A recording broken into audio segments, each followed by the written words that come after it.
Gente, vamos então, esse aí nós vamos passar rapidinho, porque como eu disse no início, essa não é uma época muito auspiciosa aí para a teologia e para o conhecimento. É uma época de soldados e camponeses, como eu disse antes, e também de monges, mas pouco de evolução da teologia. E os nomes aí desse período são Boécio, Isidoro de Sevilha, Dionísio, João Scotus Erigena, todos nomes relativamente desconhecidos. E realmente não é um período muito de grandes nomes na teologia.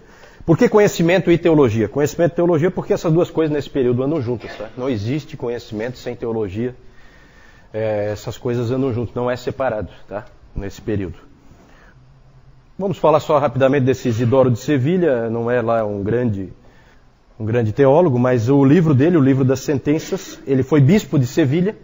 O livro das sentenças tornou-se o livro-texto da teologia da Idade Média até o século XII, que aí foi substituído pelo livro do Pedro Lombardo. Esses livros das sentenças, esses livros que têm esse título, são geralmente colagens é um tipo de uma teologia sistemática, mas formada por colagens de textos de teólogos antigos. Então ele pega os livros dos pais e copia trechos de um determinado assunto, mais ou menos organiza por assunto, certo? Então é mais ou menos isso. Esse livro aí foi importante para a teologia na época, porque era, vamos dizer assim, o principal livro de teologia sistemática desse período. Ele também escreveu, esse Isidoro de Sevilha, escreveu um livro chamado Origens, que é um livro de conhecimento secular, um tipo de uma enciclopédia, com o conhecimento da época, certo? As Origens era a principal fonte de conhecimento desse período. Também esse outro nome ali, Dionísio, o Areopagita, que depois, hoje em dia, ele é conhecido como Dionísio, o pseudo-Areopagita, porque, na verdade, o indivíduo que escreveu tentou se fazer passar pelo Dionísio, que aparece lá em Atos 17, que pela tradição, que foi um convertido de Paulo em Atenas, e pela tradição é o primeiro bispo de Atenas. E ele tentou se fazer passar por esse Dionísio. E, na verdade, mais tarde, na época do Renascimento, descobriu-se que, pela análise textual, descobriu-se que, na verdade, esse documento deve ter sido escrito na Síria no século V ou VI. Esse Dionísio dizia que a teologia deve ser feita de forma negativa nos livros dele. Ele enfatizava aquilo que nós não podemos saber. E é claro que esse tipo de abordagem, que a gente chama de abordagem apofática, negativa, é uma abordagem que influenciou muito a Igreja Oriental, certo? Dionísio é muito influente para a Igreja Oriental. E também influenciou muito os místicos, porque a ênfase dele sempre é que nós não podemos conhecer, nós não podemos saber. É uma ênfase na escuridão em que nós estamos. É um jeito estranho de fazer teologia. O interessante é que esse Dionísio aí, ele escreveu um livro chamado Hierarquia Celestial, em que ele escreveu como é toda a hierarquia dos anjos. E aí ele bolou então 3 ordens de anjos, subdivididas em outras 3 ordens de anjos, e ele disse como que esses anjos todos estavam organizados lá no céu. O Calvino debochou muito desse Dionísio aí, porque ele falou, como é que uma pessoa que diz que a gente não pode saber praticamente nada lá do céu, sabia tanto? Né? Estranho, né? E esse livro, Hierarquia Celestial, foi seguido por um outro livro, também do Dionísio, Hierarquia Eclesiástica. Não, da igreja, Hierarquia da igreja. Porque nessa época havia uma ideia de que as coisas que acontecem na Terra correspondem a coisas que acontecem no céu, e o que tem na Terra se assemelha ao que tem no céu. E então esse hierarquia eclesiástica seguia aquele hierarquia celestial. E a igreja gostou bastante desse livro dele, né? Porque vocês podem imaginar o quanto é interessante para a Igreja Católica Romana uma ênfase em hierarquia, ainda mais dizendo que no céu é assim, para que eles possam daí dizer que na terra também tem que ser. E então eles receberam bem esse livro. O Calvino debochou desse cara aí, não viu nada de especial nele.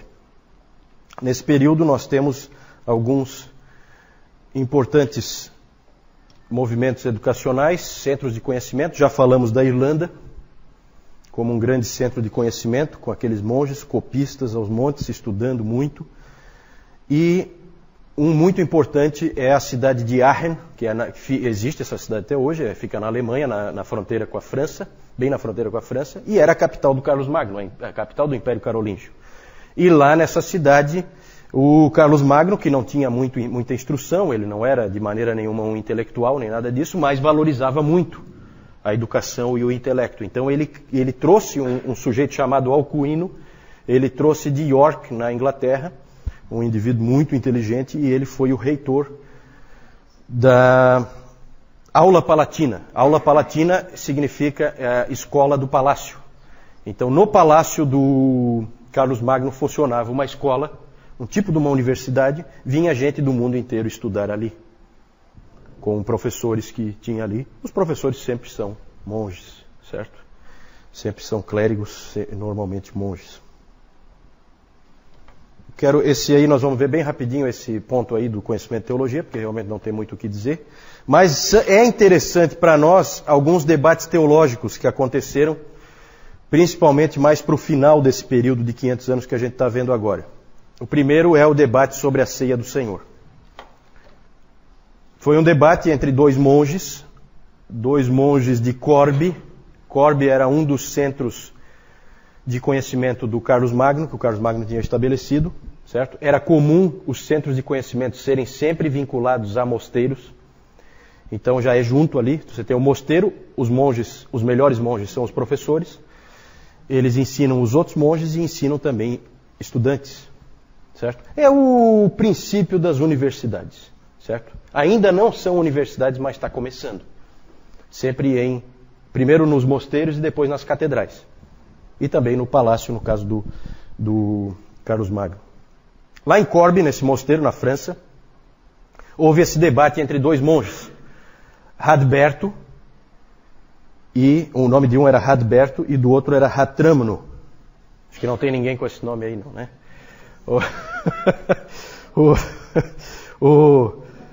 Esse debate ocorreu no século IX, e eles debateram sobre a natureza do corpo de Cristo na ceia. Exatamente. O que Jesus Cristo quis dizer quando ele falou, este é o meu corpo? O que ele quis dizer com isso? Isso aí vai ser sempre um grande problema, tá? Os problemas teológicos causados por isso aí já começa aqui e vai aparecer de novo lá na época da Reforma, inclusive dividindo a igreja protestante por causa desse debate. Aqui esse debate ganhou força. O Radberto defendia a presença real, ou seja, que aquele pão virava realmente o corpo de Cristo, ele se tornava o corpo de Cristo. E o Ratramno defendia que era uma presença espiritual. Aí vocês podem imaginar, pelo catolicismo romano hoje, quem é que levou a melhor. Certo? Ratramno foi condenado como herege por ter dito que a presença é espiritual. Aí, o ensino dele foi condenado pela igreja no Sínodo de Vercelli em 1050, como uma heresia. E no Concílio de Latrão, que esse Concílio de Latrão é importantíssimo para o catolicismo romano, várias coisas foram definidas ali. Só que esse já foi em 1215, já é num outro período, mas eu estou falando aqui porque o debate começou nesse período que nós estamos estudando agora. Só foi colocado assim uma pá de cal, resolvido, no Concílio de Latrão em 1215, quando foi colocada como dogma da igreja a doutrina da transubstanciação. Exatamente. Não, a doutrina, então, passou a ser um dogma da igreja e permanece até hoje. Certo? Outro debate sobre a predestinação. Nós falamos de Agostinho e nós vimos que o Concílio de Orange, em 529, tinha definido um agostinianismo moderado, um semi-agostinianismo, que se diz, que não declara a graça irresistível, mas estabelece a necessidade da graça preveniente. Então Deus não pode converter sem que o homem concorde, vamos dizer assim, mas o homem também não pode se converter a si mesmo se Deus não conferir-lhe graça antes. É uma posição meio estranha, né? Não faz muito sentido, mas é a posição que o Concílio de Orange definiu. O Agostinho teve que enfrentar os pelagianos e mais tarde os semi-pelagianos, nós vimos isso. O principal adversário dele foi João Cassiano. João Cassiano, monge. Falei para vocês que a resistência ao Agostinho veio principalmente dos mosteiros. E o João Cassiano escreveu um livro chamado As Conferências, e esse livro acabou sendo um livro de muito trânsito, muito destaque, de muita influência na igreja, e com isso a visão de Agostinho foi perdendo força cada vez mais na igreja, até o ponto de desaparecer. Durante a Idade Média, o agostinianismo puro tornou-se muito raro. Um dos poucos que se posicionou com Agostinho foi um monge chamado Gottschalk, monge beneditino, aluno de Ratramno, em Corbie. Gottschalk, só para vocês terem uma ideia do que esses caras escreveram, Gottschalk escreveu assim: Deus, antes da criação do mundo, predestinou definitivamente todos os seus eleitos para a vida eterna e todos os reprovados que serão condenados à morte eterna por causa de suas más obras no dia do julgamento, de acordo com sua justiça e com o que eles merecem. Então aí aparece o quê? Dupla predestinação. Já aparece aí nesse período indivíduos ensinando dupla predestinação. Floros de Lyon é outro intelectual erudito desse tempo.